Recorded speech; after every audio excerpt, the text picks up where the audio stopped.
이번에 그 리뷰할 다큐는 2004년에 나온 그 디스커버리 채널에서 방영한 거예요.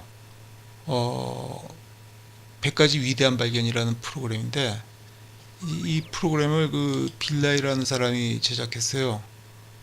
그 이제 그 100가지를 어떻게 선정을 했느냐?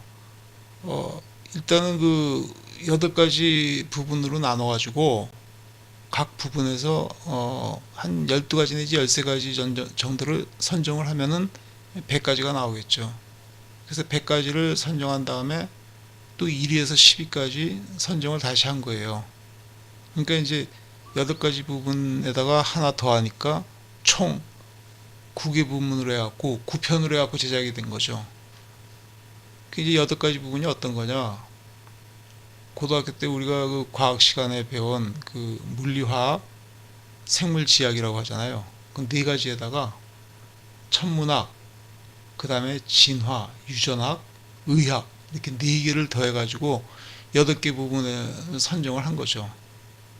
그렇게 해서 이거를 이제 했는데 그 첫 번째가 이제 천문학이에요.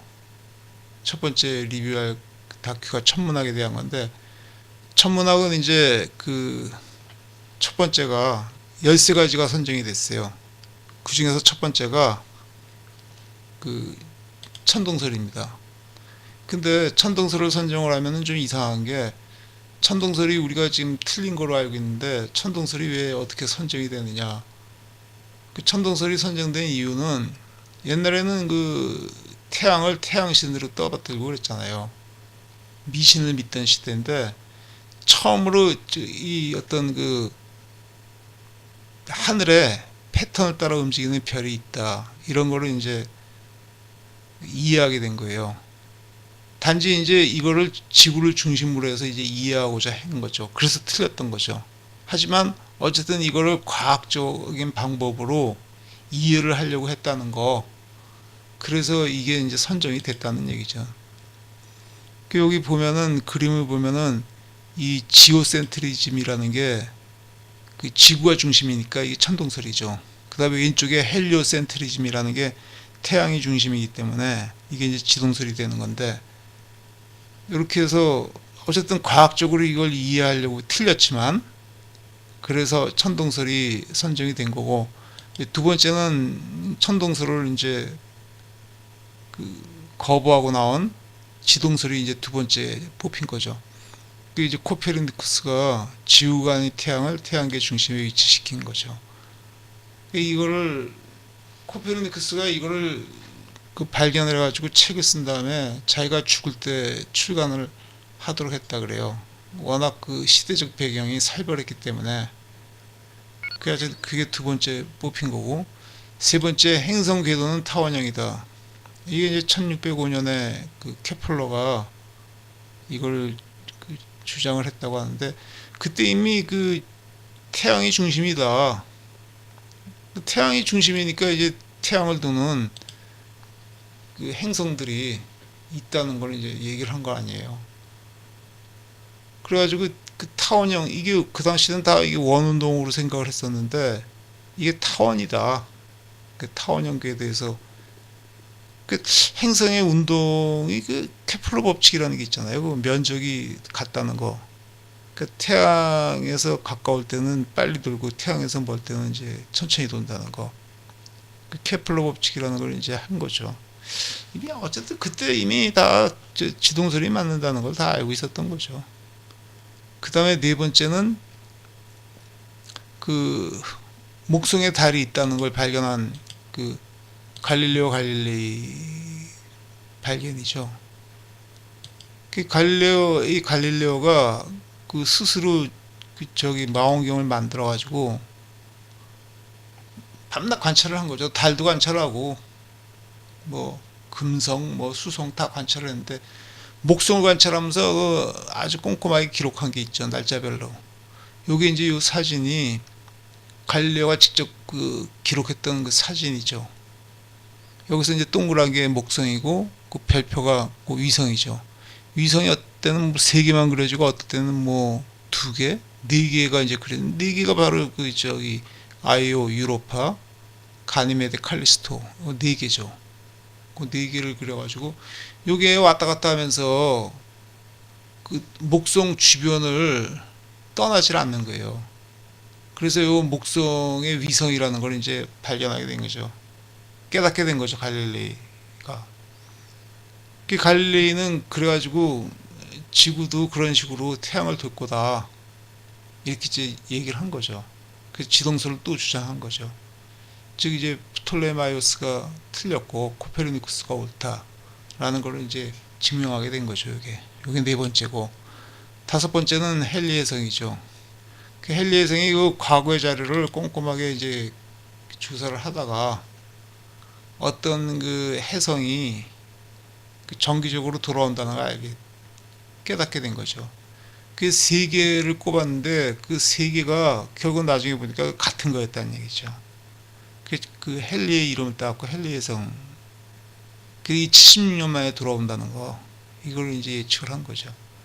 헨리는 그 예측을 하고 헨리의 성 돌아오는 걸 못 보고 죽었대요. 헨리가 죽고 나서 헨리가 예언한 그 시점에 정확하게 돌아온 거죠. 그 1980년에 헨리의 성이 왔다는 건데 기억이 안 나요. 1980년에 뭘 하고 있었는지.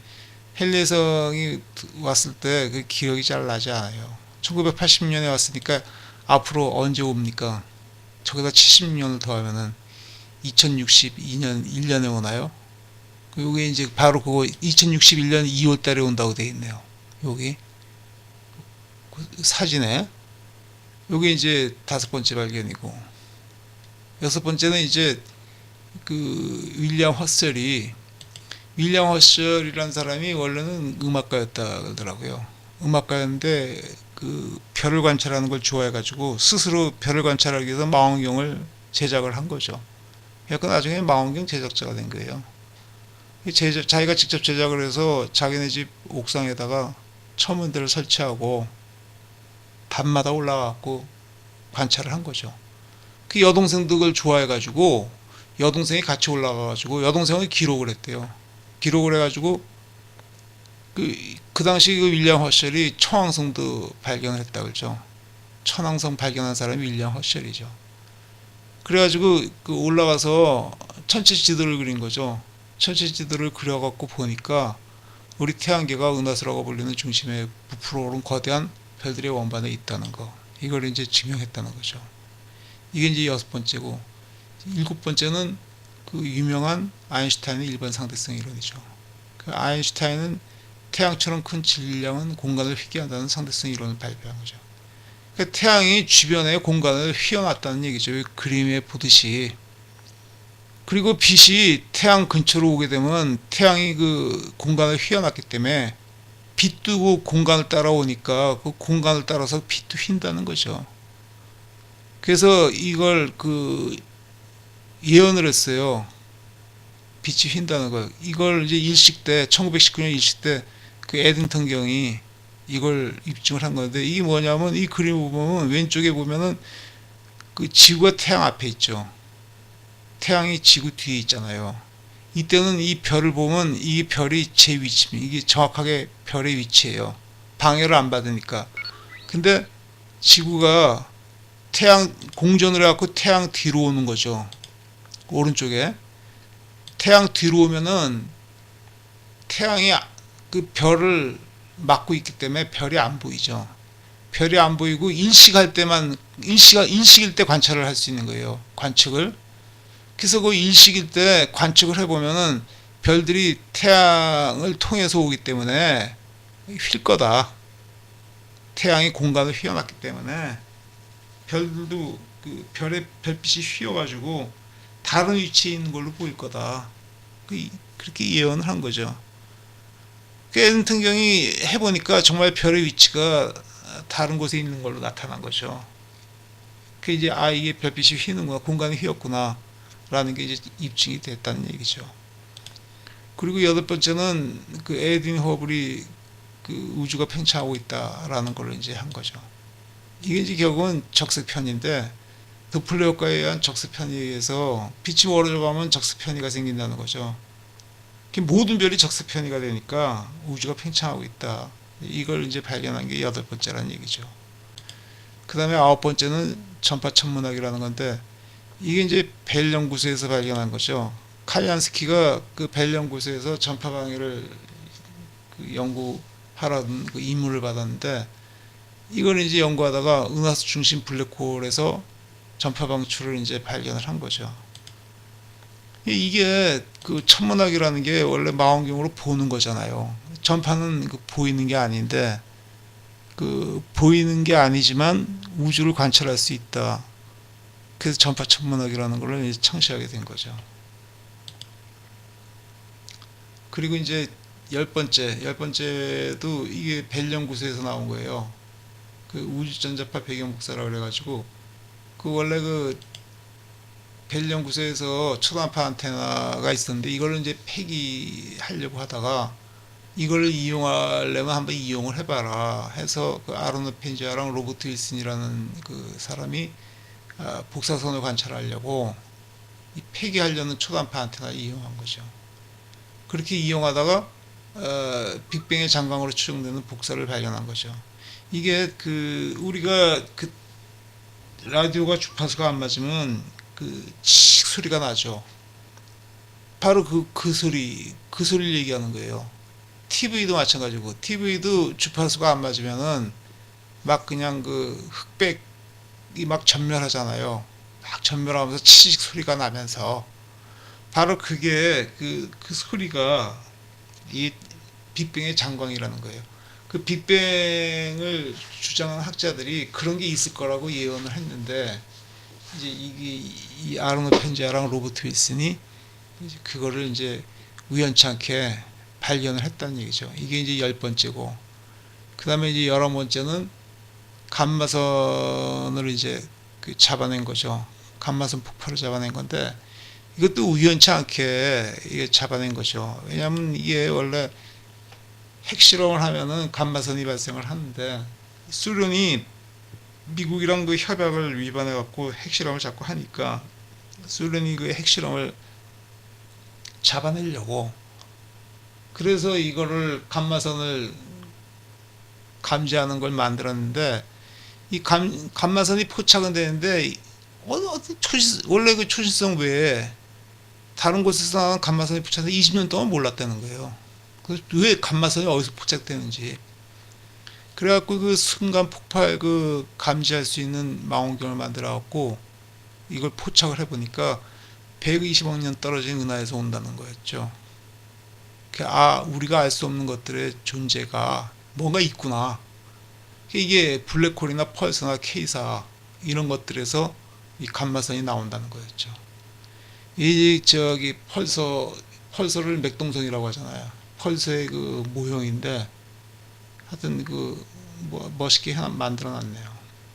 그 다음에 12번째는 그 지구형 행성이죠. 그러니까 천문학자들은 그 개선된 망원경 기술의 결과로 외계 행성을 발견하고 다른 태양계가 존재함을 증명했다. 지금 행성들이 굉장히 많이 발견되고 있어요. 특히 그 케플러 망원경이 올라간 다음에는 행성을 엄청나게 많이 잡아내고 있죠.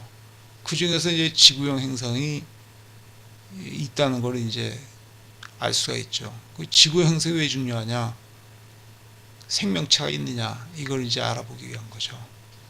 이게 이제 12번째였고, 13번째 발견은 우주가 가속 팽창하고 있다는 거죠. 이것도 그 예기치 않게 솔 펠머터 같은 천문학자들이 이걸 발견했는데, 원래는 중력의 작용으로, 중력이 있으니까 서로 끌어당기잖아요. 그래서 팽창하는 게 멈추고 오히려 이게 다시 그 쪼그라들지 않겠냐, 그래서 나중에 빅크런치가 되지 않겠냐, 이런 걸 생각을 했었는데, 이게 오히려 우주 팽창 속도가 더 빨라진다는 거예요. 그 초신성 100개 정도를 해서 관찰을 해보니까 우주 팽창 속도가 빨라진다는 걸 알게 된 거죠. 이게 13번째.